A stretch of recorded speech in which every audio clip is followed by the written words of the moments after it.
Hi అండి, ఎలా ఉన్నారు? టుడే సండే కదా, అందరూ మళ్ళీ చికెన్ మిస్ అయిపోయారా? సండే రాగానే చికెన్ బాధ్యతలు ఎక్కువైపోతున్నారు. ఇవాళ మా స్పెషల్ సేమ్ అనమాట, రొయ్యలు ఇవాళ కూడా.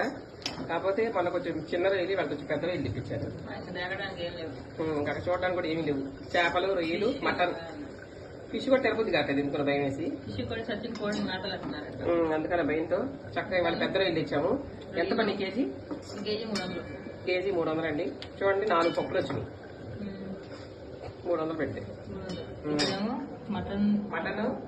మటన్ బిర్యానీకి బాగా మటన్ మ్యారినేట్ చేసి పెట్టేశాను.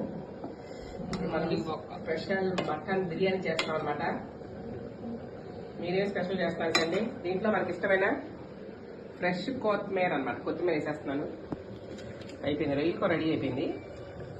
మటన్ కూర, మటన్ బిర్యానీ, గోంగూర పుల్లకూర. ఇది గోంగూర పుల్లగా తీసుకోండి. అబ్బో, రొయ్య ఒకటి వేసేద్దా? ఉడికిందో లేదో? ఈ పెద్ద పప్పులతో భయం అబ్బా,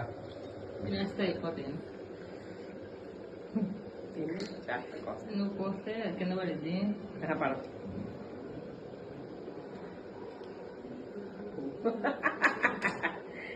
ఈ పెద్ద రొయ్యలు ఎలా ఉంటాయి అంటే హైబ్రిడ్ కదా, బాగా బిస్కెట్ లాగా సాగుతూ ఉంటాయి, స్పాంజ్ లాగా. అదే చిన్న రొయ్య పప్పు అనుకోండి, నాటు ఇవి నదిలో వచ్చినాయి, చక్కగా వెంటనే నోటేసుకొని కరిగిపోతాయి. ఈ పెద్ద రొయ్యలు ఏంటంటే కొంచెం సాగుతూ ఉంటాయి అనమాట. ఎంత ఇంకా పెద్ద రొయ్యలు, ఇంకా టైగర్ ఫ్రాన్స్ అయితే ఇంకా సాగుతాయి. అవి లూజ్ ప్రాన్స్ వేసుకొని ఎంత బాగుంటాయి.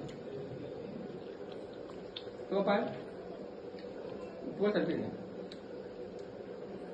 చేరుకుంటా. సూపర్ ఉందండి రొయ్యలు. మీరు కూడా మరి ఇలాంటి కూరలు వండుకోండి, రొయ్యలు, మటన్. మేము అదే అనమాట. Like, share, subscribe.